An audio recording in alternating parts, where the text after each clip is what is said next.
Hello everyone, I'm Qilong Yan from Shijian University. Today, I'll present our novel multi-mode phased array that simultaneously achieves wide-angle scanning and high gain. Recently, phased arrays are crucial for LEO satellite, aviation, and sixth-generation systems, demanding high gain, wide beam scanning, and a low profile. To meet these demands, we innovatively propose combining multi-modes of the patch antenna within the phased array. However, multi-mode operation introduces two challenges. Challenge 1, a large frequency ratio between modes. And Challenge 2, the non-uniform polarization between different modes. In traditional single-mode phased array, wide beam elements can broaden scan angle of the array but sacrifice gain. This picture shows the challenge in phased array for achieving simultaneous high gain and wide-angle scanning, which is the inevitable trade-off in phased array design. In order to address this problem, our approach uses a multi-modes method to create beam-steerable elements. In that way, the phased array can overcome this trade-off. First, we select four modes, TM01, TM21, TM00, and TM20 for beam-steerable element.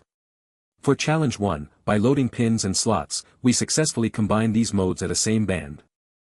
For Challenge 2, in the XOZ plane, both the TM00 and TM20 modes have a theta component for copolarization. While, the TM01 mode exhibit theta component for copolarization in YOZ plane. So, the patterns of the TM00 and TM20 modes need to be rotated.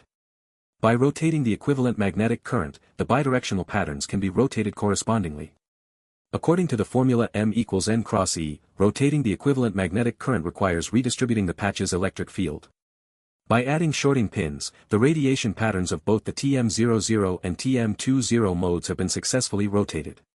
Finally, consistent E theta component in YOZ plane of TM00 and TM20 modes are achieved.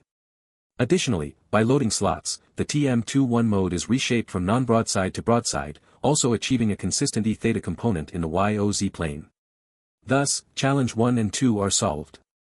Now, an antiphase feeding scheme excites TM01 and TM21 for a broadside pattern, and an in-phase feeding scheme excites TM00 and TM20 for a dual beam pattern. And then, by controlling the feeding phase difference, the beam direction of element can be steered. This is because the odd order and even order modes within the patch being excited under different degrees. By applying multi-mode beam-steerable element, the Challenge 3 can be solved. Finally, compared with traditional single-mode array, the proposed multi-modes array increased the 3 dB beam scanning property from 122 degrees to 140 degrees, and achieved a 2.4 dB improvement in broadside gain. Thus effectively addressing the inherent trade-off between scanning angle and gain in phased array. That's all, thank you.